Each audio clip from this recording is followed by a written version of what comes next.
Bonjour à tous pour notre rendez-vous du lundi. Comme d'habitude, j'espère que vous êtes en pleine forme, que votre semaine la semaine passée s'est bien déroulée. J'espère mieux que la mienne. Vous savez, c'est ces périodes où on a l'impression que tout va de travers et que ça va jamais s'arrêter. Moi, c'était un peu ça. Euh, voilà, les problèmes s'accumulent. Euh, il y en a, sont pas trop graves, hein. Je me suis assommée avec un placard. J'ai une belle balafre. J'ai encore un peu mal à la tête, mais enfin, bon, ça, ça arrive. Mais bon, c'est une anecdote, c'est un truc de plus, quoi. Non, moi, là, franchement, ce qui me soucie, c'est mon pied. Euh, j'ai une plaie à mon pied droit. Euh, j'ai un diabète. J'ai une neuropathie au niveau des pieds, donc là, c'est quand même sérieux. Faut pas que je rigole, pas que je rigole avec ça. Euh, mais c'est pareil. On va encore dire que j'en ai après les médecins, mais il a encore fallu que, voilà, j'ai pas pu avoir quelque chose de simple. Non, il a fallu que un peu plus compliqué. Voilà, je vais raconter. Mardi, je suis allée à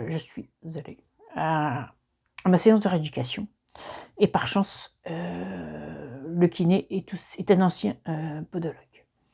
Donc quand il m'a vue avec mon pied qui était gonflé, brûlant, rouge, il m'a dit: «Là, ça va pas, c'est pas normal». Donc au début, il a cru à une fracture de fatigue et en examinant de plus près, il s'est aperçu que j'avais une plaie sous le petit orteil. Une plaie, bien sûr, que je n'ai pas vue, mais surtout que je n'ai pas ressentie. Ça, c'est les conséquences de la neuropathie. Donc, il m'a fortement conseillé d'aller consulter très, très, très rapidement. Et par chance, encore une fois par chance, j'étais à côté de l'hôpital de la Pitié. C'est là où je suis suivie pour le diabète. Donc, je me suis rendue à la consultation. Et encore une fois, par chance, il n'y a pas que des problèmes, des fois il peut y avoir une bonne étoile. C'était le jour de consultation de mon diabétologue, donc qui m'a reçue immédiatement et m'a conduite au service de podologie pour que je sois prise en charge par le médecin spécialiste des pieds diabétiques. Jusqu'à présent, rien à dire, hein. Médecin qui reçoit tout de suite, personnel charmant, très peu d'attente. J'ai pas à me plaindre, hein. Non, comme ça, ce rendez-vous, rien à dire. Par contre, maintenant, c'est la consultation. Alors, le médecin, je le connais. Ce médecin, j'ai déjà eu affaire à lui par le passé, parce que j'ai un historique. J'ai été amputée d'un orteil à chaque pied. Et à l'époque, je n'avais pas été prise en charge correctement. Donc, et notamment de la part de ce médecin. Enfin bon, me donner une autre chance. Donc, pour dire que je le connais, je connais comment il réagit. Donc il est arrivé, il a regardé la plaie, mais je dirais regardez, et pas examiné. Donc il a dit, ben c'est tout de suite il a dit c'est une mycose qui a macéré. Une mycose, de toute façon, c'est toujours lié à de la macération, si je me trompe. Enfin bon. Pas de prise de température, parce que s'il y a un risque d'infection, enfin si c'est infecté, c'est la première chose qu'on fait. Enfin, semble normal, enfin bref. Même pas vu que mon pied était gonflé. Donc il est parti là-dessus. Parti en me disant le discours classique, il va falloir que je porte une chaussure spéciale, mais ça il adore. Je pense que il adore dire aux femmes qu'elles vont porter des chaussures qui vont être moches. Il n'y aura pas de talons aiguilles, il n'y aura pas de jolies brides. On a l'impression c'est qu'à de le dire qu'il prend son pied. à faire porter. Je pense qu'il doit être sadique à ce niveau-là. Donc, qu'il va falloir éviter la macération. Donc, justement, ne pas être les pieds enfermés, les pieds trop serrés. Faire un pansement par une infirmière tous les 2 jours. Enfin, le truc classique. Mais d'un côté, il me dit, il ne faut pas que ça macère. Mais sur l'ordonnance, qu'est-ce qu'il me met? Du sucre gras et une pommade, enfin une crème antifongique, alors que ça existe en poudre. Il faudra m'expliquer là. Comment j'évite la macération en mettant une crème? Enfin voilà. Donc, sans plus, il n'a pas. C'est son habitude. Il voit tous les patients pareils. Les patients, pour lui, sont tous les mêmes. Il n'y en a pas de différents. Il n'y a pas des cas particuliers. On est tous pareils. Donc, voilà. Donc, je suis ressortie de là. J'ai rien dit. J'ai essayé de dire, mais est-ce qu'il n'y a pas un début d'infection parce que mon pied est gonflé? Comment ça, il est gonflé? Bon, non, sans plus. Ouais.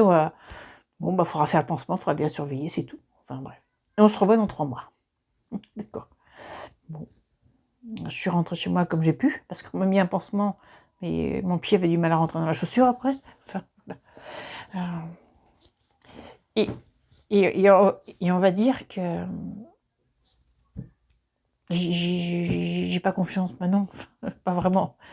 Médecin qui n'a pas su sauver mes 2 orteils, enfin qui n'a pas fait le nécessaire pour que mes 2 orteils soient sauvés, oui, j'ai pas vraiment confiance. Enfin bref, on va pas revenir sur le passé. Donc, je suis passée à la pharmacie, chercher cette fameuse chaussure de décharge que j'ai portée 2 jours, parce que malheureusement, elle a un défaut. La semelle s'était complètement désagrégée. Donc, voilà. Et on continue dans les trucs qui vont de travers. Par contre, mon diabétologue a quand même pris de mes nouvelles par mail, en me disant qu'il avait vu la plaie, parce qu'ils ont pris des photos. Que ça devrait être simple, que la plaie se présentait bien. Sur ce, moi je lui ai répondu que moi ce qui m'inquiétait, c'était pas la plaie, mais c'était comment était mon pied. Le fait qu'il soit énormément gonflé, rouge, brûlant. Je lui ai envoyé une photo. Donc il m'a rappelé très rapidement. Il a été un petit peu surpris que je n'ai pas de traitement antibiotique, que apparemment le médecin qui m'avait vu ne lui ait pas fait état de ça. Donc ce qu'il m'a dit, il y avait 2 solutions. Soit c'était un début d'infection, mais un traitement antibiotique suffirait. Donc il m'a dit de prendre un antibiotique sur 5 jours et voir comment se comportait le pied. Si le pied se dégonfle pas au bout des 5 jours, lui, il a envisagé le pied de Charcot. Moi, le pied de Charcot, je connais pas. Je ne connaissais pas. Donc, je suppose, comme beaucoup de personnes, on se renseigne. Donc, je ne vais pas vous en dire grand-chose. Je vous dis juste ce que j'ai trouvé. Le pied de Charcot, ça commence par une inflammation des tissus mous, muscles, tendons, etc. D'où le pied enflé, rouge et brûlant. Cette inflammation provoque une faiblesse du pied. Donc le pied n'est plus maintenu. Donc les os se fracturent. Il y a des torsions au niveau des articulations. Le pied finit par s'effondrer parce qu'il n'est plus du tout, comme je le disais, soutenu et se déforme. Cette déformation peut amener jusqu'à l'amputation du pied. Donc voilà. Et actuellement, donc j'ai pris mes antibiotiques. J'en suis à mon 4e jour, donc sur 5. Et mon pied est toujours gonflé. Donc là, je suis quand même assez inquiète. Parce que le pied de Charcot, c'est quelque chose de grave quand même. C'est quelque chose de grave, de très complexe. Et moi, j'ai pas envie de perdre mon pied. J'ai déjà perdu 2 orteils. Et c'est... Donc ma priorité, actuellement, elle a changé. Ma priorité, c'est le cancer. Ça va être le cancer. Mais là, je vais le mettre en deuxième. Déjà, le cancer ne me fait pas peur. J'ai compris pourquoi il était là. Donc je pense que si je prends soin de mon pied, il va comprendre que je prends soin de moi. Et que de toute façon, si le cancer s'aggrave, ce qui peut être possible, hein, vu l'équilibre de mon diabète, je me dis j'aurai toujours une solution. Je m'en sortirai quand même. Je ferai des jeûnes plus longs, je ferai des jeûnes peut-être plus intenses. Enfin, je sais pas. Je ne m'inquiète pas pour ça. Je sais que je m'en sortirai. Mais le pied, non, il faut absolument. Mais là, c'est, je dirais, c'est enfin, la priorité des priorités. Il faut que j'équilibre mon diabète. Il faut vraiment qu'il ait un équilibre parfait. Et là, la seule solution, comme pour le cancer, c'est le jeûne. Et là, j'ai pris un faux départ. J'avais dit que je ferais samedi, que je commencerais mon jeûne. J'ai un petit peu, voilà, j'ai un petit peu reculé. Je me suis dit, je vais me renforcer encore un petit peu, malgré mes problèmes de digestion. Voilà. Mais là, à partir d'aujourd'hui, je pars sur un jeûne. Et là, je vais m'y tenir coûte que coûte. Il faut. Moi, je ne veux pas perdre mon pied. Alors, on va me dire, il y a plein de gens qui ont été amputés, qui ont pire que ça. Oui, certainement. Mais moi, ça arrange. Pensez qu'il y a des cas pires que moi, ça ne va pas résoudre mon problème. Même si j'ai beaucoup de peine pour tous ces gens qui sont dans une situation beaucoup plus difficile que la mienne. Donc voilà. Voilà, c'est la loi des séries, je sais pas. Mais bon, allez, avec un petit rayon de soleil dans tout ça, au niveau de mon estomac. Alors je dis pas que la digestion est mieux. Je dirais que j'ai moins de ressenti, j'ai moins de douleur. Le temps de digestion reste toujours aussi long. Le déséquilibre du diabète en est la preuve. Mais ça veut dire que quelque part, c'est pas gagné. Mais ça s'arrange doucement. J'ai au moins, je me sens moins une petite baille. Enfin, ça dépend de ce que je mange. Mais j'ai peut-être un peu moins de nausées, j'ai surtout moins de douleur. Donc c'est déjà ça.